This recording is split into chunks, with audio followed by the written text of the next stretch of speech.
هل يستوي الذين يعلمون والذين لا يعلمون صدق الله العظيم وصدق رسوله النبي الأمين الكريم ونحن على ذلك لمن الشاهدين والشاكرين پڑھیے الصلاة والسلام علیک یا رسول اللہ،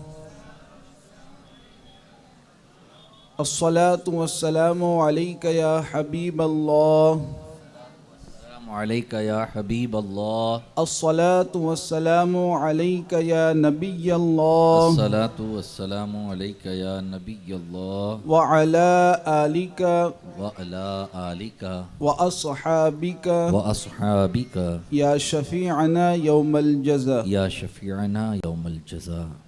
پیارے آقا علیہ الصلاۃ والتسلیم کے پیارے دیوانوں، آپ تمامی حضرات یہ بات اچھی طریقے سے جانتے ہیں کہ ہم کلمہ شہادت پڑھ کر کے جب اسلام کے دائرے میں داخل ہو چکے ہیں اور ہم اپنے آپ کو مسلمان اور مومن کہتے ہیں، تو ایک مسلمان اور غیر مسلم کی زندگی میں فرق ہوا کرتا ہے۔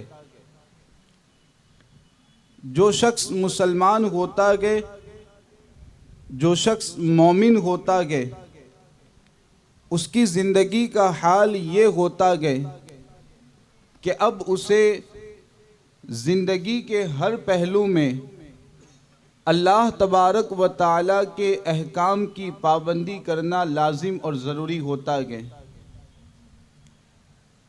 زندگی کا کوئی بھی پہلو ہو، شریعت کے احکام کی پابندی کرنا اور مسائل شرعیہ کے مطابق اپنی زندگی کو گزارنا ہر مسلمان کے لیے لازم اور ضروری ہوتا ہے۔ اب ظاہر سی بات ہے کہ ہم شریعت کے مسائل کے مطابق زندگی اسی وقت گزار سکیں گے، شریعت کے احکام پر اسی وقت عمل کر سکیں گے جب ہمیں شریعت کے احکام و مسائل کا علم ہو، جب ہم شریعت کے احکام سے واقف ہو، جب ہم مسائل شرعیہ سے واقف ہوں، تبھی جا کر کے ہم شریعت کے احکام اور مسائل کے مطابق زندگی گزار سکتے ہیں۔ چنانچہ سنی دعوت اسلامی کے اجتماعات میں یہ جو سیشن رکھا جاتا ہے اور اس کے علاوہ بھی مسائل شرعیہ آپ تک پہنچانے کے لیے سیشن رکھے جاتے ہیں، ان کی بنیادی وجہ یہی ہوتی ہے اور بنیادی مقصد یہی ہوتا ہے کہ آپ زیادہ سے زیادہ شریعت کے مسائل کا علم حاصل کریں اور اپنی زندگی میں ان مسائل شرعیہ پر عمل کرنے کی کوشش کریں۔ لہٰذا آپ حضرات جو بھی مسائل پوچھنا چاہیں، آپ یہاں پر مسائل شرعیہ پوچھ سکتے ہیں، اور جو بھی مسائل بتائے جائیں، جو بھی شریعت کے احکام بتائے جائیں، بہت توجہ کے ساتھ سماعت کریں، سمجھنے کی کوشش کریں، اس کے بعد پھر اس پر عمل کریں اور دوسروں تک بھی ان مسائل کو پہنچانے کی کوشش کریں۔ جی حضرت، پہلا سوال یہ ہے کہ آج کل سوشل میڈیا کا دور ہے، تو لوگ جمعہ کے دن اپنے دوستوں کو جمعہ مبارک کے میسیج بھیجتے ہیں، کچھ اچھی بات لکھ کر بھیجتے ہیں ہر جمعہ کے دن۔ تو اس حوالے سے ہماری اہل سنت والجماعت کے علاوہ دوسری جماعتوں کے لوگوں نے یہ فتویٰ ظاہر کیا ہے کہ ایسا کرنا بدعت ہے، حضور کے زمانے میں نہیں تھا، اب لوگ کرتے ہیں، تو اس سے بچنا چاہیے۔ یہاں پر ایک چیز اچھی طریقے سے ذہن میں بٹھا لیں کہ یہ جو بات بات پر بدعت کا لفظ استعمال کیا جاتا ہے اور بدعت کی تعریف یہ بتائی جاتی ہے کہ جو بھی کام اللہ کے رسول صلی اللہ تعالی علیہ وسلم یا صحابہ کرام کے زمانے میں نہیں ہوا اور ان کے بعد کے زمانے میں ہوا، شریعت کے اعتبار سے اس کو بدعت کہا جاتا ہے۔ یہ تعریف بہت سارے لوگ بیان کرتے ہیں اور اسی تعریف کی ضمن میں جمعہ مبارک کہنا، ایسے کہ عید کے دن عید مبارک کہنا، مصافحہ کرنا، گلے ملنا، یہ تمام باتیں ایسی ہیں کہ ان کو وہ بدعت کہا کرتے ہیں، اور جو بھی مسلمان بھائی یہ کام کرتے ہیں ان مسلمان بھائیوں کو وہ بدعتی کہا کرتے ہیں۔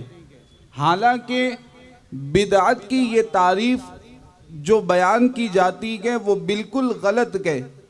بدعت کا مطلب ہرگز یہ نہیں ہے کہ جو کام اللہ کے رسول صلی اللہ تعالی علیہ وسلم اور صحابہ کرام کے زمانے میں نہیں ہوا اور بعد کے زمانے میں وہ کام کیا گیا، شریعت کے اعتبار سے وہ بدعت ہے، ایسا ہرگز نہیں ہے۔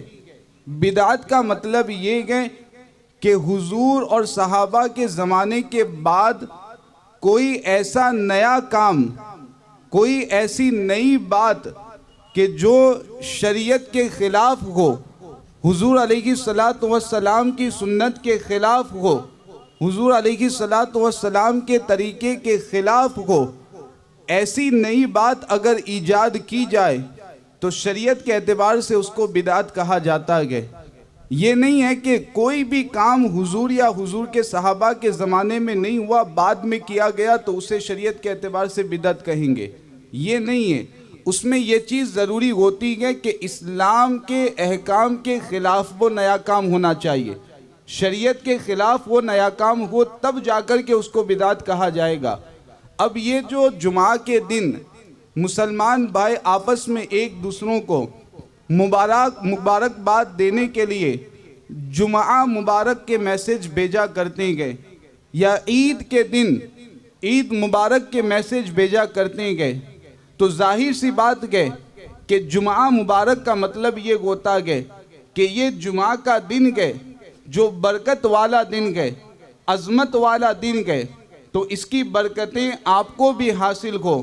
عید مبارک جن کو بھیجا جاتا ہے تو یہ بتایا جاتا ہے کہ عید کا دن برکتوں عظمت والا دن ہے، عید کا دن عظیم الشان دن ہے، برکت والا دن ہے، لہٰذا آپ کو بھی اس کی برکتیں حاصل ہو۔ تو اس طریقے سے جمعہ مبارک کہنا یا عید مبارک کہنا شریعت کے اعتبار سے بالکل جائز ہے، بلکہ اگر مسلمان بھائی کے دل جوئی کی نیت سے اگر یہ کہا جائے، مسلمان بھائی کے دل کو خوشی پہنچانے کی نیت سے اگر اس طریقے سے میسج کیا جائے تو یقیناً اس میں ثواب بھی ہے اور اس میں آپ کے نامہ اعمال میں ثواب کا اضافہ بھی ہوگا۔ ہاں یہ ہے کہ عید مبارک یا جمعہ مبارک کہنا کوئی ضروری نہیں ہے، اگر کوئی نہیں کہتا ہے تو وہ غلط نہیں کرتا ہے، لیکن اگر کوئی کہتا ہے ضروری نہیں سمجھتا ہے تو پھر وہ بھی بدعت نہیں ہے، ناجائز نہیں ہے، شریعت کے اعتبار سے اس کی بھی اجازت ہے، اور اچھی نیت کے ساتھ اگر ایسا میسج کیا جائے تو میسج کرنے والے کے لیے ثواب بھی حاصل ہوگا۔ سبحان اللہ، کہیے سبحان اللہ۔ بڑے جانور یعنی گائے بھینس، تو اس جانور کا عقیقہ ہو سکتا ہے، اور اگر عقیقہ ہے تو اس میں کتنے نام رکھ سکتے ہیں؟ بڑے جانور میں آپ حضرات یہ جانتے ہوں گے کہ کل ملا کر کے 7 حصے ہوا کرتے ہیں، بھینس کے یا اونٹ کے، جو یہ بڑے جانور ہوتے ہیں کہ ان میں 7 حصے ہوا کرتے ہیں۔ اب ان 7 حصوں میں عقیقے کا حصہ اگر آپ رکھنا چاہتے ہیں تو شریعت کے اعتبار سے عقیقے کے لیے مستحب اور سنت اور بہتر یہ ہے کہ لڑکے کے لیے 2 حصے رکھے جائے اور لڑکی کے لیے 1 حصہ رکھا جائے، یہ بہتر ہے، ضروری نہیں ہے۔ تو اگر آپ بڑے جانور میں عقیقے کے حصے رکھنا چاہتے ہیں تو 2 حصے لڑکے کی طرف سے رکھیں، 1 حصہ لڑکی کی طرف سے رکھیں، اور عقیقے کے حصے کے ساتھ ساتھ قربانی کا بھی حصہ آپ رکھ سکتے ہیں. یہ مسئلہ بھی اچھی طرح ذہن میں بٹھا لیں، کیونکہ قربانی کے ایام میں خاص طور سے مسلمان بھائی اس طریقے کا سوال کرتے ہیں کہ قربانی کا جانور اس میں 7 حصے تو 2-3 حصے اگر عقیقے کے رکھنا چاہیں تو کیا اجازت ہے کہ نہیں. تو قربانی کے جانور میں بھی عقیقے کے حصے رکھ سکتے ہیں اور ساتھ میں قربانی کے حصے بھی رکھیں گے تو قربانی کا جو واجب ہے وہ بھی ادا ہو جائے گا، عقیقے کی سنت بھی ادا ہو جائے گی. تو 2 حصے لڑکے کی طرف سے، 1 حصہ لڑکی کی طرف سے. سبحان اللہ سبحان اللہ. مرنے کے بعد باڈی کے پارٹ جیسے کڈنی، آنکھیں، وہ دل، یہ لوگ ڈونیٹ کرتے ہیں کہ پہلے سے بات ہو جاتی ہے میرے مرنے کے بعد میری آنکھیں کسی اور کو دے دینا. ہارٹ کبھی ایکسیڈنٹ میں مائنڈ ڈیٹ ہو جاتا ہے اور پورا جسم سلامت ہوتا ہے تو بھی ایسا کیا جاتا ہے. تو یہ ڈونیٹ کرنا کیسا؟ قرآن کریم میں اللہ تبارک و تعالی نے ارشاد فرمایا، ان اللہ اشتری من المؤمنین انفسهم واموالهم بان لهم الجنہ. سبحان اللہ. اس آیت کو بہت توجہ کے ساتھ سنیں، اس لیے کہ اللہ تبارک و تعالی جو کہ خالق کائنات ہے، وہ ہم مسلمانوں سے کسی چیز کا سودا فرما رہا ہے، وہ ہم مسلمانوں سے کوئی چیز خرید رہا ہے. وہ چیز کیا ہے؟ قرآن کریم میں اللہ تبارک و تعالیٰ نے اس کو بیان فرمایا.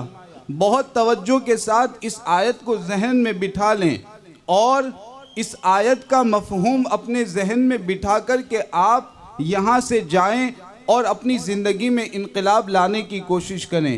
اللہ تبارک و تعالیٰ ارشاد فرماتا ہے، ان اللہ اشتری من المؤمنین انفسهم واموالهم.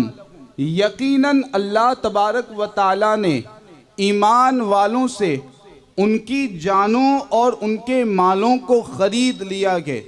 ویسے تو ہماری جان اللہ تعالیٰ ہی کی عطا کی ہوئی ہے، ہمارا جسم اللہ ہی کا عطا کیا ہوا ہے، ہمارا مال اللہ تعالیٰ ہی کا عطا کیا ہوا ہے، لیکن پھر بھی اللہ تبارک و تعالیٰ کا یہ کرم ہے اور اس کا یہ رحم ہے کہ وہ ہم مومنین کے بارے میں یہ فرماتا ہے کہ میں نے مومنین سے ان کی جانوں کو اور ان کے مالوں کو خرید لیا ہے. اب خریدا کس چیز کے بدلے میں گئے؟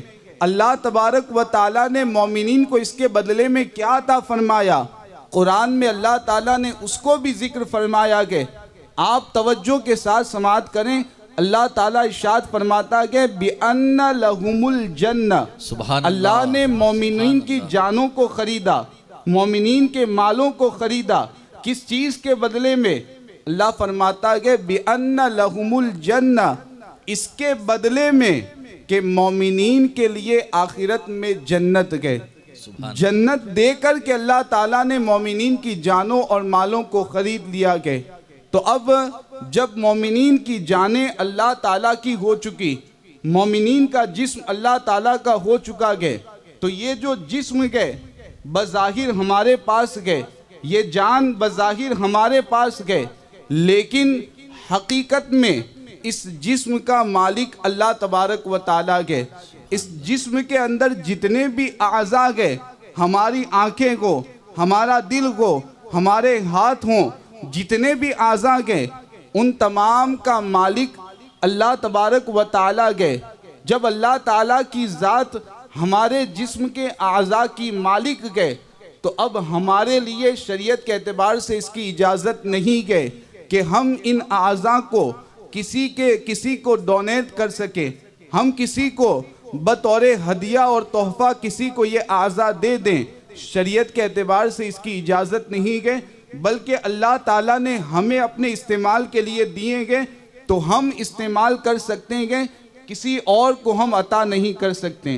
تو اس طریقے سے اپنے دل کو، اپنے جسم کے کسی بھی حصے کو ڈونیٹ کرنا، کسی اور کو دینا، یہ جائز نہیں ہے. شریعت کے اعتبار سے اس کی اجازت نہیں ہے. کبھی کبھی کسی کی دونوں کڈنیاں خراب ہو جاتی ہیں تو گھر والے یعنی کوئی بیٹا ایسا ہے تو باپ کڈنی دیتا ہے، ماں کڈنی دیتی ہے، کبھی بیوی کڈنی ایک دیتی ہے اس کی جان بچانے کے لیے، تو اس میں بھی یہی حکم آئے گا؟ جی، شریعت کے اعتبار سے اس کا بھی یہی حکم ہے۔ جزاک اللہ۔ ایک بھائی کا یہ سوال ہے کہ ہم حنفی ہیں تو پھر چاروں امام کو ماننا کیسا، اور اس میں فرق کیا ہے؟ چاروں امام کو ماننا اس اعتبار سے ضروری ہے کہ یہ اعتقاد رکھنا ضروری ہے کہ چاروں امام اپنے طور پر حق پر گئے، کوئی بھی اللہ۔ غلطی پر نہیں ہے۔ سبحان اللہ۔ چاروں امام اپنے طور پر حق پر گئے، اور ان چاروں امام کی جو بھی تقلید کرنے والے گئے، اگر کوئی حنفی گئے اور امام اعظم کے بتائے ہوئے طریقے کے مطابق وہ شریعت کے مسائل پر عمل کرتا گئے، تو ہمارا یہ اعتقاد رکھنا ضروری ہے کہ وہ حق پر گئے۔ اگر کوئی شافعی گئے اور امام شافعی رحمۃ اللہ تعالیٰ علیہ کے بتائے ہوئے طریقے کے مطابق وہ شریعت کے احکام پر عمل کرتا گئے، تو ہمارا یہ اعتقاد رکھنا ضروری ہے کہ وہ حق پر گئے۔ اسی طریقے سے چاروں امام کے بارے میں یہ اعتقاد رکھنا ضروری ہے کہ چاروں حق پر گئے، اور جو بھی ان کی تقلید کرنے والے گئے وہ سب کے سب حق پر گئے، اور سب کے سب اہل سنت و جماعت میں سے گئے۔ تمام سنی گئے، سنی صرف حنفی نہیں ہوتا گئے، سنی کا مطلب حنفی، شافعی، مالکی، حنبلی، یہ چاروں مذہب اور چاروں مسلک کی تقلید کرنے والے جتنے بھی لوگ گئے وہ سب کے سب سنی گئے اور اہل سنت و جماعت میں سے گئے۔ سبحان اللہ۔ ہاں یہ گئے کہ تقلید کسی ایک ہی امام کی آپ کر سکتے ہیں، ایسا نہیں ہو سکتا کہ آپ نماز کے مسئلے میں امام اعظم کی تقلید کریں، روزے کے مسئلے میں امام شافعی کی تقلید کریں، حج کے مسئلے میں امام مالک کی تقلید کریں، ایسا نہیں ہو سکتا۔ تقلید کسی ایک امام ہی کی کرنی ہے، کسی ایک امام کے بتائے ہوئے طریقے کے مطابق ہی شریعت کے احکام پر عمل کرنا گئے۔ تو چاروں حق گئے، تقلید کسی ایک امام کی کرنی ہے۔ مکان جب کرائے پر رکھتے ہیں تو ڈپوزٹ پہ رکھتے ہیں، کچھ پہلے پیشگی دے دی جاتی ہے اور اسی پر کرایہ طے ہوتا ہے۔ جتنی زیادہ ڈپوزٹ ہوتی ہے اس حساب سے کرایہ کم ہوتا ہے، تو کیا یہ ڈپوزٹ لینا جائز ہے؟ واپس ڈپوزٹ کو واپس کیا جاتا ہے پھر؟ ہاں، واپس کیا جاتا ہے، جب خالی کرے گا تو واپس ہوگی۔ تو یہ تو اس میں کوئی حرج نہیں ہے کہ اگر وہ ڈپوزٹ کا جو پیسہ ہوتا گئے، کرایہ دار جب مکان کو یا دکان کو خالی کر دے تو اس وقت اگر اس کو واپس کر دیا جائے تب تو شریعت کے اعتبار سے اس میں کوئی حرج نہیں ہے۔ یہ دکاندار کی طرف سے ایک مال قرض ہے، شریعت میں اس کی حیثیت قرض کی رہے گی اور عاریتاً استعمال کرنے کی رہے گی کہ وہ اس کو استعمال کرنے کے لیے دے رہا ہے۔ بعد میں کرایہ دار جب دکان یا مکان کو خالی کرے گا تو واپس وہ اس کو ادا کر دے گا، تو اس میں شریعت کے اعتبار سے کوئی حرج نہیں ہے۔ ایسے ہی اپنی زمین یا اپنا گھر بینک والے کو کرایہ پر دے سکتے ہیں؟ اس میں بھی کوئی حرج نہیں ہے۔ بینک کسی بھی طرح کا بینک ہو اپنی زمین یا اپنے مکان دکان کو کرائے پر دے سکتے ہیں، اور جو بھی کرایہ اس کا آئے آپ اپنے استعمال میں بھی لا سکتے ہیں، نیک کام میں بھی اسے دے سکتے ہیں۔ ایسے ہی ایک زمین ہے جو کسی آدمی نے کرائے پر دی ہے، جس نے کرائے سے لی ہے اس نے اس پر شراب بیچنے اور جوا کھیلنے کا اڈا بنا دیا ہے، تو وہ جس نے زمین دی ہے اس کی آمدنی حلال کی رہے گی؟ اب یہاں پر ایک تھوڑی سی وضاحت اس چیز کی میں کر دوں کہ یہ بتایا جا رہا ہے کہ زمین کو یا مکان کو دکان کو کرائے پر دیا، اب جس شخص نے کرائے پر لیا گیا اس نے اس میں شراب کا اڈا شروع کر دیا، اس میں شراب بیچنا شروع کر دیا، تو یہاں یہ چیز ہے اگر کہ کرائے پر دیتے وقت کی جس کی زمین گئے جس کی دکان گئے اس نے یہی کہہ کر کے دیا کہ آپ اس کو آپ اس میں شراب کا اڈا بنا سکتے ہیں، آپ اس میں شراب بیچ سکتے ہیں، اگر یہ کہہ کر کے اس کو دیا گئے تو ایسی صورت میں تو وہ دینے والا گنہگار ہوگا۔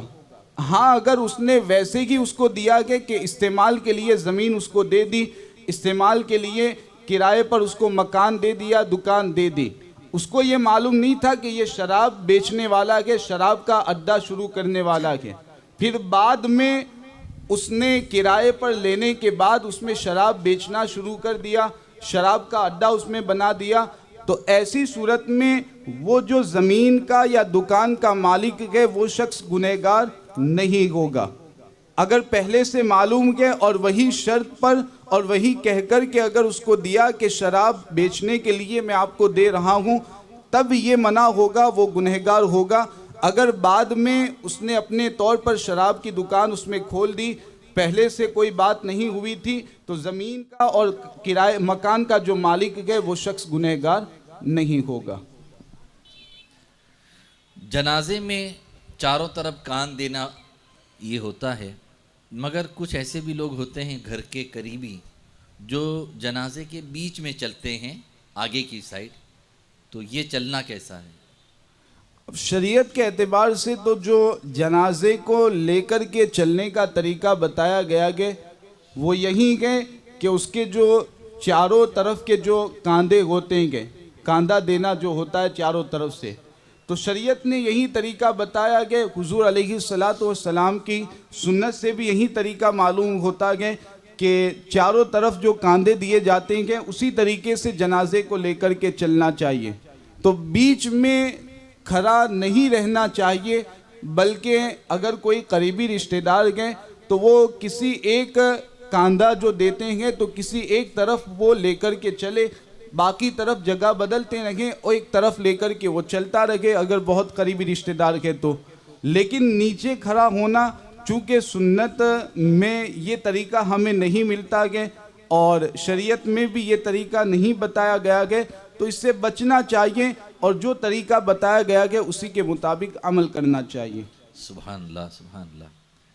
مسجد میں قرآن شریف بہت سارے ہوتے ہیں، اس کے باوجود بھی اپنے موبائل فون میں قرآن شریف کی تلاوت کرنا مسجد میں بیٹھ کر کیسا؟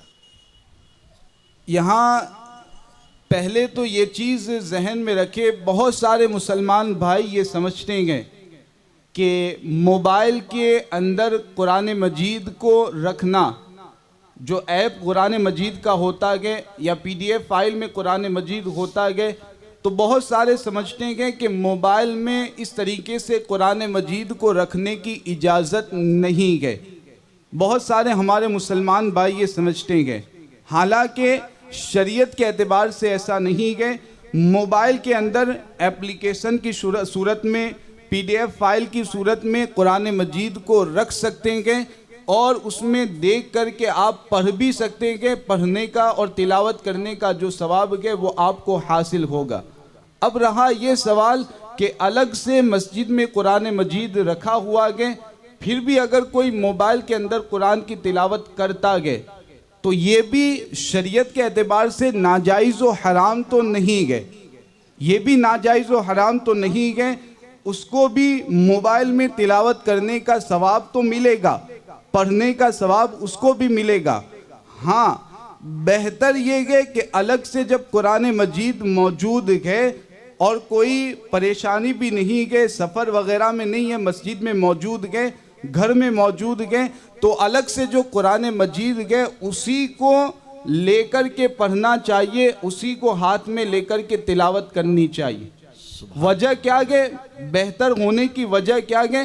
اس لیے کہ قرآن مجید کا معاملہ یہ ہے کہ قرآن مجید کو چھونا بھی ثواب، قرآن مجید کو دیکھنا بھی ثواب اور قرآن مجید کو پڑھنا بھی ثواب۔ سبحان اللہ۔ اب اگر آپ موبائل کے اندر قرآن مجید کو رکھ کر کے پڑھتے ہیں تو اس کی اسکرین پر جو آپ کو قرآن مجید نظر آئے گا تو آپ کی انگلی سیدھی قرآن مجید پر نہیں پڑتی ہے، بیچ میں کانچ آ جاتا ہے، اسکرین گارڈ آ جاتا ہے، تو آپ کو موبائل کے اندر قرآن مجید کی تلاوت کرنے میں دو ثواب آپ کو ملیں گے۔ قرآن مجید پڑھنے کا تو ثواب مل جائے گا، اگر کوئی سنتا ہے تو سننے کا تو ثواب ملے گا، دیکھنے کا ثواب ملے گا، لیکن قرآن مجید چھونے کا جو ثواب ہے وہ موبائل کے اندر آپ کو نہیں ملے گا۔ اس لیے بہتر یہ ہے کہ اگر کوئی پریشانی نہیں ہے تو موبائل کے اندر قرآن کی تلاوت کرنے کی جگہ الگ سے جو قرآن مجید گئے اس میں آپ تلاوت کریں، تاکہ قرآن مجید کو چھونے کا جو ثواب گئے وہ بھی آپ کے نامہ اعمال میں لکھا جا سکے۔ سبحان اللہ، سبحان اللہ۔ تو پھر موبائل میں بنا وضو تلاوت کر سکتے ہیں؟ جی، بغیر وضو کے بھی قرآن مجید کی تلاوت موبائل کے اندر کر سکتے ہیں، اس لیے کہ موبائل کی اسکرین پر جو قرآن مجید نظر آتا ہے آپ کی انگلی سیدھا اس پر نہیں پڑتی ہے، بلکہ بیچ میں کانچ آتا ہے، بیچ میں اسکرین گارڈ آ جاتا ہے، 2-3 چیزیں بیچ میں داخل اور حائل ہو جاتی ہیں۔ ویسے مثال کے طور پر سمجھے کہ الگ سے آپ کے گھر میں قرآن مجید ہے، آپ نے اس کے اوپر کانچ رکھ دیا، اب کانچ رکھنے کے بعد اگر بغیر وضو کے آپ اس قرآن پر انگلی رکھنا چاہیں تو شریعت کے اعتبار سے جائز ہے۔ سبحان اللہ۔ ویسے ہی موبائل کے اندر جو قرآن ہے تو اس کی اسکرین پر کانچ لگا ہوا ہے اور بھی 2-3 چیزیں لگی ہوئی رہتی ہیں، لہذا بغیر وضو کے بھی اس کو سوچ سکتے ہیں، بغیر وضو کے بھی اس کو پڑھ سکتے ہیں۔ ہاں یہ ہے کہ وضو کر لیں تو بہتر ہے، وضو کرنے میں زیادہ ثواب ہے، لیکن ناجائز و حرام نہیں ہے، بغیر وضو کے پڑھنا بھی جائز ہے۔ سبحان اللہ، سبحان اللہ۔ ایک بھائی نے سوال کیا ہے کہ وہ رہتے تو بھاؤ نگر میں ہیں، ہفتے میں 3 یا 4 دن وہ احمد آباد جاتے ہیں، جو یہاں سے تقریباً 190-200 کلومیٹر ہیں، اور پھر 2-3 دن بھاؤ نگر رہتے ہیں، تو کیا وہ احمد آباد میں قصر نماز پڑھیں یا پوری پڑھیں؟ احمد آباد میں اگر وہ کام کرنے کے لیے گئے ہوئے ہیں، کام کاج کے لیے کوئی جاب کرتے ہیں یا وہاں پر ان کی دکان گئے یا کچھ بھی ہے، اگر کام کرنے کے لیے احمد آباد میں گئے ہوئے ہیں تو ایسی صورت میں احمد آباد چونکہ وہ بتا رہے ہیں کہ ہفتے میں 4-5 دن احمد آباد میں رکنا ہوتا ہے، تو جب 4-5 دن احمد آباد میں رکیں گے تو اب وہاں پر وہ مسافر ہی رہیں گے اور وہاں ان کو نماز قصر ہی ادا کرنی ہے۔ ہاں اگر وہاں کسی مسجد کے امام کے پیچھے نماز پڑھتے ہیں تو وہاں کے امام کے پیچھے وہ پوری 4 رکعت ہی پڑھیں گے، ان کے پیچھے قصر نہیں کرنی ہے۔ اگر وہ تنہا اور اکیلے نماز وہاں پر پڑھتے ہیں تو وہاں پر ان کو قصر کرنی ہے۔ ہاں احمد آباد میں اگر 15 دن یا اس سے زیادہ ٹھہرنے کا ارادہ ہے ان کا، تو ایسی صورت میں احمد آباد میں بھی ان کو پوری نماز پڑھنی ہے، اور یہاں پر بھاؤ نگر میں تو چونکہ ان کا وطن اصلی ہے تو یہاں آنے کے بعد تو اگرچہ 2-3 دن ہی ان کو رہنا ہو پھر بھی مکمل نماز ان کو ادا کرنی ہے۔ سبحان اللہ، سبحان اللہ۔ کون سے دریائی جانور کھانے کے لیے حلال ہے؟ ہمارے حنفی مسلک میں تو صرف اور صرف ایک ہی دریائی جانور ہے جس کو کھانا حلال ہے، اور وہ ہے مچھلی۔ مچھلی کے علاوہ دریائی کسی بھی جانور کو کھانا حلال نہیں ہے، صرف اور صرف مچھلی کھانا حلال ہے۔ اب مچھلی کی کوئی بھی قسم ہو، کسی بھی طرح کی مچھلی کو شریعت کے اعتبار سے اس کو کھانے کی اجازت ہے، مچھلی کے علاوہ کسی بھی دریائی جانور کو کھانا حلال نہیں ہے۔ تو جو جھینگا ہوتا ہے اس کے حوالے سے اب اس میں اصل میں وہ مچھلی ہے کہ نہیں اسی میں اختلاف ہے۔ جی، بعض لوگ وہ مچھلی ہی کی قسم اس کو مانتے ہیں، بعض لوگ اسے مچھلی کی قسم نہیں مانتے ہیں بلکہ مچھلی کے علاوہ کوئی اور جانور اسے مانتے ہیں۔ تو جو لوگ مچھلی کی قسم مانتے ہیں ان کے نزدیک تو جھینگا کھانا جائز ہوگا، جو اسے مچھلی نہیں مانتے ہیں ان کے نزدیک جھینگا کھانا جائز نہیں ہوگا۔ تو جب اختلاف ہے تو جھینگا کھانا یہ حرام و ناجائز نہیں ہوگا، البتہ یہ ہے کہ اگر آپ بچیں تو بہتر ہے، سبحان اللہ، اپنے طور پر آپ بچیں، اس کے کھانے سے بچتے ہیں تو یہ بہتر ہے، لیکن اگر کوئی کھاتا ہے تو ناجائز و حرام نہیں ہوگا۔ سبحان اللہ، سبحان اللہ۔ کیکڑا یعنی کرچلا جس کو گجراتی میں کہتے ہیں، وہ بھی دریائی کنارے پر ہوتا ہے، تو کچھ لوگ اس کا سوپ پیتے ہیں، اور ٹھنڈیوں میں جو دم کی بیماری والے ہوتے ہیں ان کے لیے وہ مفید بھی ہوتا ہے، تو کیا دوا کے طور پر اس کو استعمال کر سکتے ہیں؟ نہیں، کسی بھی حرام چیز کو دوا کے طور پر بھی استعمال کرنا جائز نہیں ہے۔ دوا کی چیز، دوا کو بھی دوا کے طور پر بھی حرام چیز کا استعمال عام حالات میں جائز نہیں ہے. تو دم کی بیماری کو، دما کی بیماری کو یا کوئی اور بیماری کو دوسرے علاج کے طریقے موجود ہیں، جائز طریقے پر علاج آپ کر سکتے ہیں. لہٰذا اس طریقے سے ناجائز علاج کرنے کی اور ناجائز دوا کا استعمال کرنے کی اجازت ہرگز نہیں ہے. سبحان اللہ. عدالت میں کاغذی کارروائی میں 3 مرتبہ طلاق لکھ دیا ہے اور عورت وہاں پر حاضر نہیں ہے تو کیا طلاق ہو جائے گی؟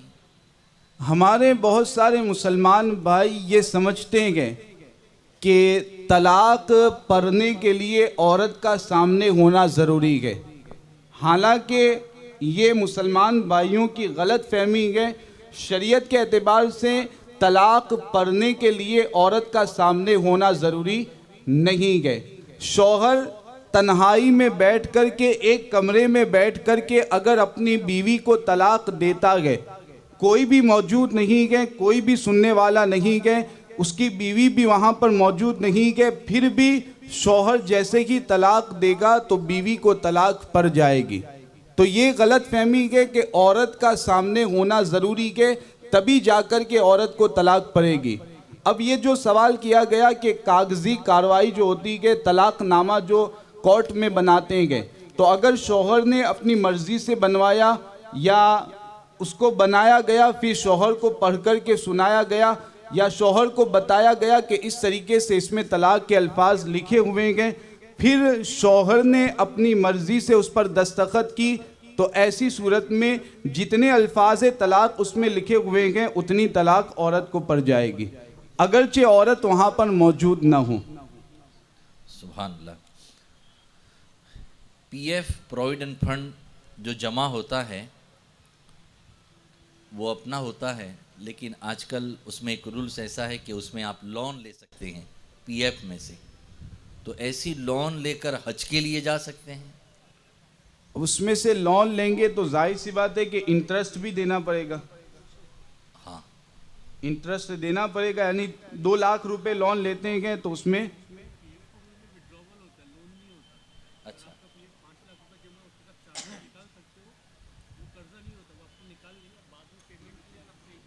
جی یہ بتا رہے ہیں کہ پی ایف میں اس میں لون والی صورت نہیں ہوتی ہے، اس میں ودرو کرتے ہیں، یعنی آپ کے 5 لاکھ روپے جمع ہوئے گئے تو اس میں سے وہ ایک خاص صورت ہوتی ہے کہ اس طریقے پر آپ 5 میں سے 4 لاکھ روپے نکالنا چاہے تو نکال سکتے ہیں کہ بعد میں جب آپ نوکری آپ کی ختم ہوگی، آپ کی جاب ختم ہوگی، ریٹائر ہوں گے تو 1 ہی لاکھ آپ کو دیے جائیں گے، وہ 4 لاکھ روپے جو پہلے دے دیے گئے اب وہ ختم ہو جائیں گے. تو یہ طریقہ جب ہوتا ہے تو اس میں کوئی حرج نہیں ہے. وہ 5 لاکھ روپے آپ ہی کہیں گے، آپ ہی نے اس کو کما کر کے جو آمدنی تھی اس میں سے کاٹ کر کے جمع کیا گیا ہے، لہٰذا آپ کے پیسے ہیں تو آپ ان 4 لاکھ روپوں کو پہلے ہی استعمال کرنا چاہتے ہیں، پہلے ہی لینا چاہتے ہیں تو شریعت میں اس کی کوئی ممانعت نہیں ہے. بہت ساری مسجدوں میں امامت کی جگہ پر، یعنی جہاں امام ہوتے ہیں وہاں 2-3 مصلے بچھا دیے جاتے ہیں جانماز، اور سمجھتے ہیں کہ ایسا کرنا بہتر ہے، بہت موٹا ہو جاتا ہے، تو ایسا کرنا کیسا؟ اس میں پہلے تو ایک شرعی مسئلہ اچھی طریقے سے آپ لوگ ذہن میں بٹھا لیں، کیونکہ امامت میں بھی یہ مسئلہ پیش آتا کہ امام کے مصلے میں بھی، اور آج کل بہت سارے مسجدوں میں جو قالین اور صفے بچھائی جاتی ہے تو اس میں بھی یہ مسئلہ پیش آتا ہے. تو ایک مسئلہ اچھی طرح ذہن میں بٹھا لیں کہ سجدے کی حالت میں یہ جو آپ کی پیشانی ہے اس پیشانی کا دبنا، زمین پر اس کا جمنا یعنی دبنا یہ ضروری ہے، اور ایسے ہی ناک کا جو ہڈی اندر والی ہے اس ہڈی تک ناک کا دبنا یہ واجب ہے. پیشانی کا دبنا اور پیشانی کا جمنا یہ فرض ہے، اور ہڈی کا اندر والی ناک میں جو ہڈی ہوتی ہے وہاں تک ناک کا دبنا یہ واجب ہے. بغیر کسی عذر کے اگر کوئی ناک نہیں دباتا ہے، اگر ایسے ہی صرف ناک کو زمین پر رکھتا ہے، بہت سے مسلمان بھائی اس مسئلے کو نہیں جانتے، وہ سجدہ کرتے ہیں ناک کو دباتے نہیں ہیں، حالانکہ اندر والی ہڈی تک ناک کو دبانا ضروری ہے، ویسے کہ پیشانی کا جمنا یعنی اچھی طریقے سے پیشانی دب جائے یہ بھی ضروری ہے۔ لہٰذا اگر اس طریقے سے 2-3 مصلے اگر آپ بچھا دیتے ہیں اور وہ بہت زیادہ موٹا اگر وہ قالین کی شکل میں ہو جاتا ہے اور اگر وہ نرم ہے تو ایسی صورت میں اگر پیشانی نہیں جمے گی، ناک اچھی طریقے سے نہیں دبے گی تو نماز میں خرابی پیدا ہوگی۔ ہاں اگر وہ سخت ہے، نرم نہیں ہے، دبتا نہیں ہے، بلکہ 2-3 مصلے بچھانے کے بعد بھی وہ سخت ہی ہے، اس میں آسانی سے پیشانی کو اور ناک کو آپ دبا سکتے ہیں، جما سکتے ہیں، تو اس میں کوئی حرج نہیں ہے۔ لیکن اس طریقے سے اگر وہ نرم ہے کہ پیشانی دبانے میں، پیشانی جمانے میں اور ناک دبانے میں پریشانی ہوگی، ویسے ہی آج کل جو کچھ صفیں ایسی آتی ہے بہت موٹی ہوتی ہے اور وہ نرم بھی ہوتی ہے، اس کو دبائے تو دبتی بھی ہے، تو ایسی صفیں لانے سے پرہیز کرنا چاہیے، کیونکہ بہت سارے مسلمان بھائی مسئلہ نہ جاننے کی وجہ سے اس پر اپنی ناک کو سجدے کی حالت میں یا اپنی پیشانی کو اچھی طریقے سے نہیں دبائیں گے تو ان کی نمازیں خراب ہوں گی۔ لہٰذا ایسی بہت زیادہ موٹی صفیں لانے سے بچنا چاہیے، نرم صفیں نہ ہونی چاہیے بلکہ سخت صفیں ہوں، اور ایسے ہی مصلی بھی سخت ہو تاکہ نماز میں کسی طرح کی کوئی خرابی پیدا نہ ہو۔ سبحان اللہ۔ آدھی آستین کا شرٹ اور ٹی شرٹ پہن کر نماز پڑھیں گے تو نماز ہو جائے گی؟ بعض مسلمان بھائی سمجھتے ہیں کہ آدھی آستین کا شرٹ یا ٹی شرٹ پہن کر کے نماز پڑھیں گے تو نماز ہی نہیں ہوگی۔ یہ بعض مسلمان بھائیوں میں غلط فہمی پائی جاتی ہے، حالانکہ شریعت کا حکم یہ ہے کہ آدھی آستین کی ٹی شرٹ یا آدھی آستین کا شرٹ پہن کر کے اگر کوئی نماز پڑھتا ہے نماز بالکل ہو جائے گی، نہ سجدے سہو کرنے کی ضرورت ہے، نہ نماز کو دوبارہ پڑھنے کی ضرورت ہے۔ ہاں بہتر یہ ہے کہ الگ سے اگر کپڑا پوری آستین والا اگر الگ سے کپڑا موجود ہے تو بہتر یہ ہے کہ نماز کے وقت میں پوری آستین والا کپڑا پہن کر کے آپ نماز کو ادا کرنے کے لیے آئیں، یہ صرف بہتر ہے۔ اگر کسی کے پاس کپڑا ہے پھر بھی وہ آدھی آستین والا شرٹ یا ٹی شرٹ پہن کر کے نماز پڑھنے کے لیے آتا ہے، نماز ہو جائے گی، نماز کو دہرانے کی بھی ضرورت نہیں ہے، سجدے سہو کی بھی ضرورت نہیں ہے۔ واٹس ایپ پر میسج آتے ہیں کہ یہ میسج 10 لوگوں کو بھیجو تو آپ کے گھر میں خوشی آئے گی، اچھی خبر ملے گی، تو یہ اس طرح کے میسیجز میں کیا حقیقت ہے؟ اس میں جو بھی میسیج بھیجنے والا ہوتا ہے شریعت کے اعتبار سے وہ جھوٹ بولنے والا ہے، وہ ایک جھوٹی بات بیان کر رہا ہے کہ یہ میسیج اگر آپ 10 لوگوں کو بھیجیں گے تو آپ کو یہ فائدہ ہوگا، اگر آپ نہیں بھیجیں گے تو آپ کو یہ نقصان ہوگا۔ یہ جو خبر دے رہا ہے وہ بالکل جھوٹی خبر ہے، یہ جھوٹ ہے، شریعت کے اعتبار سے اس کا وہی حکم ہے جو جھوٹ بولنے کا حکم ہے۔ تو جو بھی اس میسیج کو آگے فارورڈ کرے گا، دیکھتے ہوئے جانتے ہوئے اس میسیج کو فارورڈ کرنے والا جھوٹ بولنے کا گناہ اس کے سر پر آئے گا۔ لہٰذا اس طرح کے میسیج نہیں کرنے چاہیے، اگر آتے بھی ہیں تو آپ بالکل نہ گھبرائیں کہ اگر ہم میسیج نہیں کریں گے، دوسروں کو نہیں بھیجیں گے تو ہمیں یہ نقصان ہوگا، ہمیں یہ آفت آئے گی، ہم پر یہ مصیبت آئے گی۔ بالکل یہ صحیح نہیں ہے، ایسا کچھ بھی نہیں ہوتا ہے، یہ جھوٹ ہے، ایسے میسیج کو آگے فارورڈ کرنے کی بھی اجازت ہرگز نہیں ہے۔ بینک کا انٹرسٹ لینا کیسا ہے، چاہے وہ سیونگ اکاؤنٹ ہو یا کرنٹ اکاؤنٹ ہو؟ اگر ہندوستان کی گورنمنٹ کی جو بینک ہے اس میں آپ پیسے جمع کرتے ہیں پھر آپ کو انٹرسٹ ملتا ہے، زائد رقم ملتی ہے، یا غیر مسلموں کی بینک ہے اس میں آپ پیسے جمع کرتے ہیں اور اس میں آپ کو انٹرسٹ یا زائد رقم ملتی ہے، تو شریعت کے اعتبار سے یہ سود نہیں ہے، یہ انٹرسٹ نہیں ہے۔ جو زائد رقم ملتی ہے وہ ایک نفع ہے جو سامنے والا اپنی خوشی سے دے رہا ہے، لہٰذا آپ نفع کی نیت سے اس کو لے سکتے ہیں، اس کا استعمال بھی کر سکتے ہیں، نیک کام میں بھی اسے دے سکتے ہیں۔ سبحان اللہ۔ ہاں، ہندوستانی گورنمنٹ کی بینک اور غیر مسلموں کی بینک کے علاوہ کسی مسلمان کی اگر بینک گئے یا مسلمانوں کو نے پارٹنرشپ کے طور پر کوئی بینک یا ایسی کارپوریٹ شروع کی گئے تو اس میں جو زائد رقم ملے گی وہ انٹرسٹ کے سود کے اس کو لینا جائز نہیں ہوگا۔ تو یہ چیز ذہن میں رکھیں، غیر مسلموں کی بینک گئے یا ہندوستانی گورنمنٹ کی بینک گئے، اس میں جو زائد رقم گئے وہ انٹرسٹ نہیں گئے، سود نہیں گئے، نفع گئے، آپ نفع کی نیت سے اس کو لے سکتے ہیں، استعمال بھی کر سکتے ہیں۔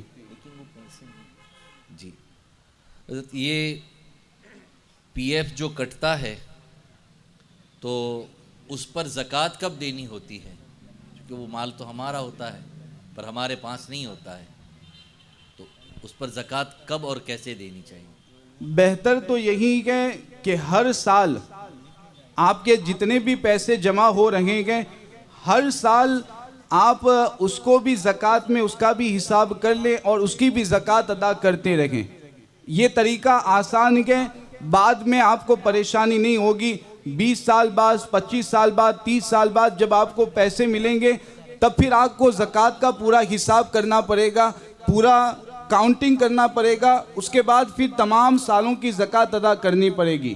تو آسان طریقہ یہ ہے کہ ہر سال آپ ایک حساب رکھیں کہ میرے اتنے پیسے پی ایف میں جمع ہوئے گئے، اتنے پیسوں کو بھی آپ زکوٰۃ میں ملا لیں اور اتنے پیسوں کی بھی زکوٰۃ ادا کر دیں، بعد میں آپ کو کاؤنٹنگ کرنے کی پریشانی نہیں ہوگی۔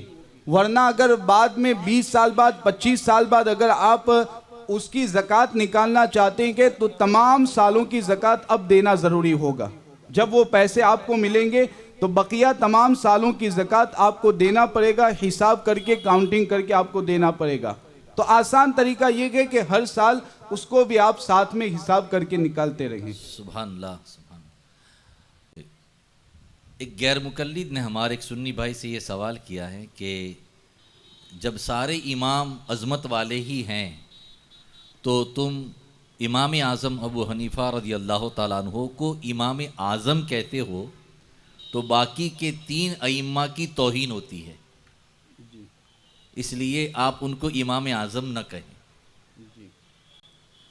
یہاں پر میں اس جواب کو دینے سے پہلے ایک چیز میں آپ کو سمجھانا چاہوں گا۔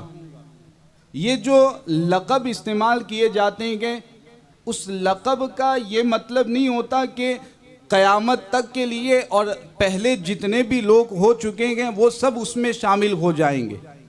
پہلے حضرت آدم سے لے کر کے قیامت تک جتنے بھی لوگ آئیں گے وہ ان تمام لوگ اس لقب میں شامل ہوں گے اور ان کے اعتبار سے پھر وہ لقب دیا گیا، یہ اس کا مطلب نہیں ہوتا ہے۔ تو امام اعظم کا مطلب یہ ہوتا ہے کہ سب سے بڑے امام۔ اس کا یہ مطلب نہیں ہے کہ اب کسی اور امام کی ہم توہین کر رکھیں گے یا بقیہ 3 اماموں میں سے کسی کو ہم امام نہیں مانتے گے، یہ اس کا مطلب ہرگز نہیں ہے۔ بس ان کو ایک لقب دے دیا گیا ہے کہ وہ سب سے بڑے امام گئے۔ اب یہاں پر اس کو سمجھانے کے لیے میں ایک آسان مثال آپ کو دوں۔ حضرت ابو بکر صدیق رضی اللہ تعالیٰ عنہ، ابھی ان کا یوم وصال گزرا گئے۔ آپ جانتے ہیں کہ ان کا لقب کیا گئے؟ صدیق اکبر۔ حضرت ابو بکر صدیق کا لقب کیا گئے؟ صدیق اکبر۔ صدیق اکبر کا مطلب کیا ہوتا ہے؟ سب سے بڑا سچ بولنے والا۔ سبحان اللہ۔ صدیق اکبر کا مطلب ہے سب سے بڑا سچ بولنے والا۔ اب میں آپ کو قرآن کی ایک آیت بتاتا ہوں۔ قرآن کریم میں اللہ تبارک و تعالیٰ نے ارشاد فرمایا وَمَنْ أَصْدَقُ مِنَ اللَّهِ حَدِيثًا، یعنی اللہ تبارک و تعالیٰ سے زیادہ کس کی بات سچی ہے؟ یعنی اللہ تبارک و تعالیٰ سے بڑا سچا کون ہے؟ قرآن کریم میں اللہ تعالیٰ خود ارشاد فرما رہا ہے کہ اللہ سے زیادہ بڑا سچا کون ہے؟ تو اس سے پتا چلا کہ صدیق اکبر اگر ہم یہ لقب حضرت ابوبکر صدیق کو دیتے ہیں تو اگر یہ جو اعتراض کیا گیا تو یہ اعتراض تو وہاں پر بھی آئے گا کہ صدیق اکبر یہ تو اللہ تبارک و تعالیٰ کا لقب ہے، اللہ تبارک و تعالیٰ کی سب سے بڑا سچا گئے، تو پھر حضرت ابو بکر صدیق کو یہ لقب دینا بالکل غلط ہوگا، اور اللہ تبارک و تعالیٰ کے لقب میں ان کو شامل کرنا ہوگا۔ حالانکہ ایسا تو نہیں ہے، ایسے کہ اللہ تعالیٰ کے بعد حضور علیہ السلام سب سے بڑے سچے ہیں، پھر بھی حضرت ابو بکر صدیق کو صدیق اکبر کہنا اور یہ لقب دینا صحیح ہے، اس میں کوئی غلط بات نہیں ہے۔ اس کا یہ مطلب نہیں ہے کہ اللہ تبارک و تعالیٰ سے زیادہ سچے حضرت ابو بکر گئے، یا اللہ تبارک و تعالیٰ اللہ کے رسول سے زیادہ سچے حضرت ابو بکر گئے، اس کا یہ مطلب نہیں ہوتا۔ تو ویسے کہ امام اعظم کا جو لقب حضرت امام اعظم ابو حنیفہ رضی اللہ تعالیٰ عنہ کو جو دیا گیا ہے، تو اس میں کسی اور امام کی توہین نہیں ہے، اور کسی اور امام کے بارے میں ہمارا ہرگز یہ خیال نہیں ہے کہ وہ امام نہیں ہے، بلکہ ہم تو اپنی مسجد کے 5 وقتہ نماز پڑھانے والے جو مولانا ہوتے ہیں ان کو بھی امام کہا کرتے ہیں۔ امام کا مطلب ہوتا ہے کہ پیشوا، جو ہمارے پیشوا کے، جو ہمارے رہنما کے، تو ہم امام اعظم کو بھی امام مانتے ہیں، بقیہ امام کو بھی امام مانتے ہیں۔ یہ لقب خاص ان کو دے دیا گیا، اور اس میں کسی بھی امام کی توہین نہیں پائی جاتی۔ سبحان اللہ، سبحان اللہ۔ ایک بھائی نے سوال کیا ہے کہ میرا نکاح ہو گیا ہے، بچے بھی ہے، زندگی خوشحال ہیں، پھر بھی وہ دوسرا نکاح کرنا چاہتا ہے، تو وہ کر سکتا ہے؟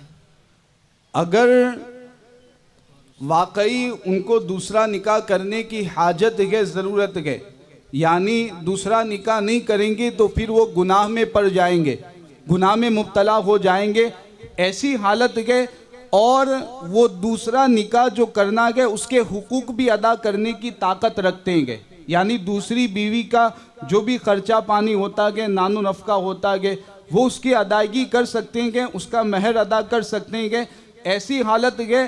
اور اگر نہیں کریں گے تو گناہ میں پڑ جائیں گے، تو بالکل شریعت کے اعتبار سے ان کو اجازت ہے، دوسرا نکاح کر سکتے ہیں۔ ہاں یہ ہے کہ دوسرا نکاح اگر کرتے ہیں تو دوسری بیوی کے حقوق کو بھی ادا کرنا ضروری ہے، اس کے نان و نفقہ اور اس کے مہر وغیرہ کا انتظام کرنا بھی اس کے لیے ضروری ہے۔ اگر وہ انتظام نہیں کرتا، اس کے حقوق ادا نہیں کرتا، تو یہ گنہگار ہوگا۔ حقوق ادا کرنا ضروری ہے، دوسرا نکاح کرنے کی اجازت ہے، کوئی حرج اس میں نہیں ہے۔ تو اس میں جو بیوی ہے اس کی اجازت لینا ضروری ہے؟ اجازت لینے کی کوئی ضرورت تو نہیں ہے، لیکن پھر بھی آپسی تعلقات خراب نہ ہو، اس لیے اس سے بھی بات کر لینی چاہیے، اس کو بھی راضی کر لینا چاہیے کہ اس طریقے سے میں شریعت کے خلاف کام کرنے سے بچنے کے لیے اور گناہ سے بچنے کے لیے دوسرا نکاح کرنا چاہتا ہوں، تو بھی مجھے اجازت دے دے، میں تیرا بھی حق ادا کروں گا اور دوسری بیوی جو ہوگی اس کے بھی حقوق کو ادا کرتا رہوں گا۔ اس طرح تعلقات خراب نہ ہو، اس لیے اس سے بھی بات کر لینی چاہیے، اس کو سمجھا دینا چاہیے، ورنہ کوئی ضروری نہیں کہ اس سے بات کرنا، اس کی اجازت لینا کوئی ضروری نہیں ہے۔ آج کل ایسا بھی ہوتا ہے کہ مرد اپنی بیوی کی اجازت کے بغیر دوسرا نکاح تو کر لیتا ہے، کچھ شریر عورتیں پھر اس پر پولیس کیس کر دیتی ہے کہ اس نے میرا حق ضائع کیا ہے، اور طرح طرح کی باتیں کر کے اس پر کیس درج کر دیتی ہے، پہلی عورت۔ غلط ہے، میں نے بتایا کہ یہ شریعت کے اعتبار سے غلط ہے۔ جب مرد کو دوسرا نکاح کرنے کی اجازت ہے، اور شریعت نے یہ بھی بتایا کہ دونوں بیویوں کے حقوق ادا کرنے ہیں، وہ مرد دونوں کے حقوق ادا کر رہا ہے، پھر بھی پہلی بیوی اس طریقے سے کورٹ میں کیس دائر کرے، مقدمہ لے جائے اور اس طرح شوہر کے خلاف کیس دائر کرے، تو یہ بالکل غلط ہے، وہ شریعت کے اعتبار سے گنہگار ہوگی۔ جماعت میں کبھی کبھی ہماری مسجدوں میں بد مذہب بھی آ کر کھڑے ہو جاتے ہیں، تو ہمارے بھائی کا سوال یہ تھا کہ جب ہم نماز پڑھ رہے ہیں، جماعت میں شامل ہے اور بد مذہب آ کر کھڑا ہو گیا، تو ہمیں کیا کرنا چاہیے؟ نماز توڑ کر نکل جائیں، اور ہماری نماز ہوگی کہ نہیں اس کے بیچ میں آنے سے؟ سب سے پہلے تو آپ کو یہ کرنا چاہیے کہ آپ اپنی مسجد میں بد مذہبوں کو آنے سے انکار کر دیں، بد مذہبوں کو آنے سے منع کر دیں۔ سبحان اللہ۔ سب سے پہلے یہ کر لیں تاکہ پھر کوئی مسئلہ ہی پیدا نہ ہو۔ اب اگر کوئی مسجد ایسی کہ بد مذہب بھی اس میں آتے ہیں، تو یہ دیکھا جائے گا کہ وہ بد مذہب کیسے ہیں، اگر ان کے عقائد ایسے ہیں کہ وہ کافر ہو چکے ہیں اور کفریہ حد تک پہنچ چکے ہیں، ایسے عقائد اگر وہ بد مذہب رکھتا گئے تو ایسا شخص تو مرتد ہوگا۔ اب اگر وہ بیچ میں کھڑا ہو جائے گا تو اس کے بعد جتنے بھی نمازی کھڑے ہوں گے سب کی صف ٹوٹ جائے گی، اور صف ٹوٹنے کی وجہ سے نماز مکروہ تحریمی ہوگی۔ اور اگر وہ بد مذہب ایسا ہے کہ عقائد کا اسے کوئی علم نہیں ہے، وہ کفریہ عقائد نہیں رکھتا، کافر نہیں ہے، مرتد نہیں ہے، گمراہ ہے، بد دین ہے، تو ایسا بد مذہب اگر بیچ میں کھڑا ہو جاتا ہے تو اس کے کھڑا ہونے کے بعد باقی جو لوگ اس کے بعد کھڑے ہوں گے ان کی صف منقطع نہیں ہوگی، ان کی صف نہیں ٹوٹے گی۔ جب صف نہیں ٹوٹے گی تو نماز بھی مکروہ تحریمی نہیں ہوگی۔ لیکن سب سے پہلے کام یہ کرنا ہے کہ بد مذہبوں کو اپنی مسجد میں آنے سے آپ منع کر دیں، اور جو ایسے بد مذہب ہیں جن کو عقائد کا علم نہیں ہے آپ ان کو قریب کریں، اور قریب کرنے کے بعد آپ ان کو عقائد کا علم دیں اور آپ ان کو سمجھانے کی کوشش کریں تاکہ وہ بھی اہل سنت و جماعت میں مکمل طریقے پر داخل ہو جائیں۔ سبحان اللہ۔ خون دے سکتے ہیں کسی کو؟ جی بالکل، خون دینا بھی جائز ہے، لینا بھی جائز ہے، لیکن خون بیچنا ناجائز ہے۔ سبحان اللہ۔ خون بیچنا ناجائز ہے۔ خون بغیر پیسے کے اگر کسی کو ڈونیٹ کرنا چاہتے ہیں تو دے سکتے ہیں، لینا بھی جائز ہے، شریعت میں اس کی کوئی ممانعت نہیں ہے۔ سبحان اللہ، سبحان اللہ۔ ایک بھائی نے سوال یہ کیا ہے کہ نکاح کا مکمل سنت طریقہ کیا ہے؟ اب آپ اپنے مسجد کے امام صاحب کے پاس تشریف لے چلیں اور ان کو جا کر کے بتا دیں، وہ پریکٹیکلی طور پر آپ کو نکاح کا مکمل سنت طریقہ بتا دیں گے۔ سبحان اللہ۔ ابھی یہ کوئی ضروری مسئلہ ہے نہیں، تو کوشش یہ کی جا رہی ہے کہ آپ کے ضروری مسائل آپ تک پہنچا دیے جائیں، کیونکہ وقت بہت کم ہے، اس لیے یہ مسئلہ آپ اپنے امام صاحب سے دریافت کر سکتے ہیں۔ یہ مکان کی جو ڈپوزٹ لیتے ہیں اور اپنے پاس رکھتے ہیں کرائے سے دینے کے وقت، تو اس کی زکوٰۃ نکالنی رہے گی جس کے پاس ڈپوزٹ جمع ہے اس کو؟ نہیں، اس کی زکوٰۃ نکالنی نہیں پڑے گی، کیونکہ وہ پیسہ جو ہے وہ اسی کرایہ دار کا ہے، اسی کرائے پر لینے والے شخص کا ہے۔ یہ پیسہ اس کا تو ہے نہیں، جو مالک ہے اس کا تو پیسہ ہے نہیں، اس کو تو واپس کرنا ہے، ریٹرن کرنا ہے۔ تو آپ سمجھیں کہ اگر آپ نے کسی کے پاس سے 1,00,000 روپے قرضہ لیا، اگر آپ نے 1,00,000 روپے کسی کے پاس سے قرضہ لیا، یا کسی شخص نے آپ کو 1,00,000 روپے اپنے پاس آپ کو رکھنے کے لیے دیا یا استعمال کرنے کے لیے دیا، تو وہ جو 1,00,000 روپے آپ نے قرضہ لیا گئے یا کسی نے آپ کو استعمال کرنے کے لیے دیا گئے، وہ 1,00,000 روپے تو چونکہ آپ کو ریٹرن کرنا گئے، واپس کرنا گئے، وہ پیسے تو آپ کے ہیں نہیں، لہٰذا جب آپ کے ہیں نہیں تو اس کی زکوٰۃ بھی آپ کو دینا ضروری نہیں ہوگا۔ وہ پیسے تو اسی کرایہ دار کے ہیں جس نے مکان کو یا دکان کو کرائے پر رکھا گئے، لہٰذا مالک پر اس کی زکوٰۃ لازم نہیں ہے۔ تو جس نے دیا ہے وہ دے گا؟ اس پر اگر وہ مالک نصاب ہے یا یہ جو پیسے دیا گئے اس کے اعتبار سے اگر مالک نصاب ہو جاتا ہے تو اتنے پیسوں کی زکوٰۃ ابھی نہیں، تو جب بعد میں 5 سال بعد 10 سال بعد جب ملیں گے تو پورے سالوں کی زکوٰۃ اس کو ادا کرنا ضروری ہوگا۔ سبحان اللہ۔ جی، قبرستان نزدیک ہے، اس کے باوجود بھی لوگ ٹیمپو میں گاڑیوں میں میت لے جاتے ہیں، تو ایسا کرنا کیوں؟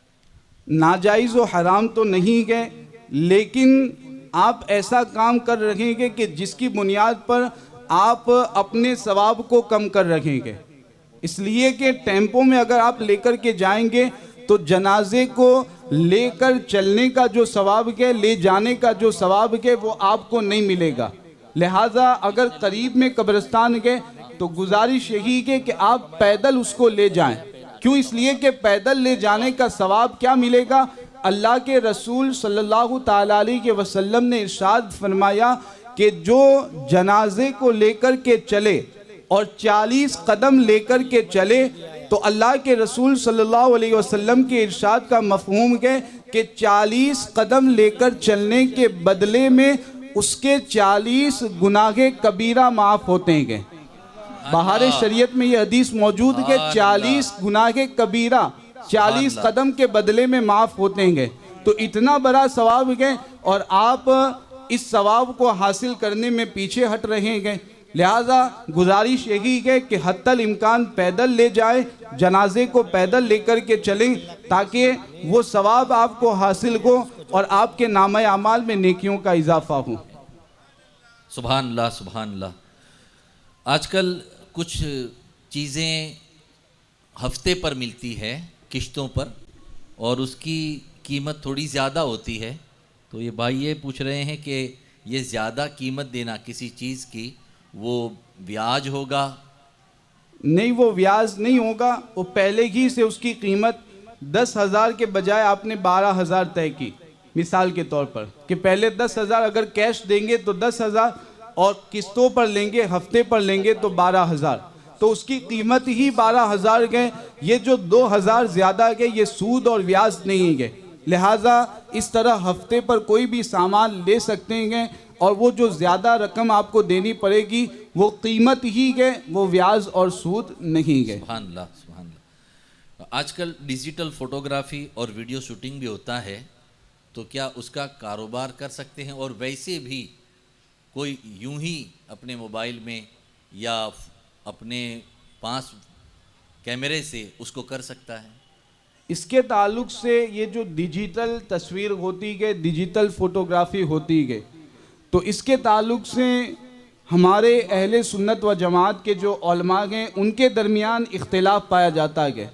بعض اہل سنت و جماعت کے علماء اس کو بھی تصویر ہی مانتے ہیں کہ اس کو بھی ناجائز و حرام مانتے ہیں, اور بعض اس کو تصویر نہیں مانتے بلکہ اس کو ایک عکس مانتے ہیں اور اس کو تصویر کے حکم میں نہیں مانتے.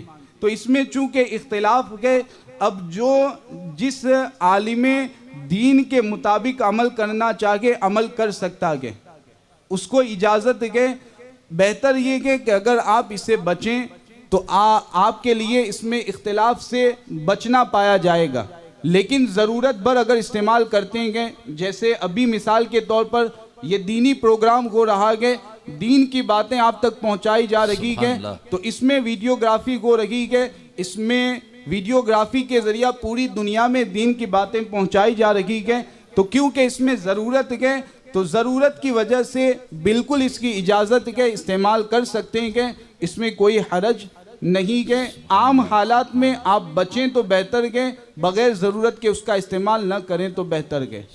کاروبار کرنے کے تعلق سے بھی یہی حکم ہوگا کہ اگر وہ جائز طریقہ جو ہے اس طریقے کے مطابق وہ کاروبار کر رہا ہے اور اس کا استعمال کر رہا ہے تو اس کے لیے اجازت رہے گی, اس کے لیے بھی کوئی حرج نہیں ہے. سبحان اللہ سبحان اللہ. آج کل یہاں پر ایک ایسا کاروبار چلتا ہے, اس کو کیا کہتے ہیں وہ کاروبار, وہ ہوموڈیٹی کہتے ہیں. جیسے ایک بڑا ویاپاری ہے, اس کی بڑی گوڈاؤن ہے اور ایک دلال ہیں, تو وہ دلال دوسرے چھوٹے ویاپاری کو کہتا ہے کہ اسٹیل آج 30,000 کے بھاؤ سے ہیں ایک ٹن, وہ کہتا ہے لے لو میرا. وہ لیتے تو ہیں مگر وہ مال پر لینے والے کے پاس پہنچتا نہیں ہے.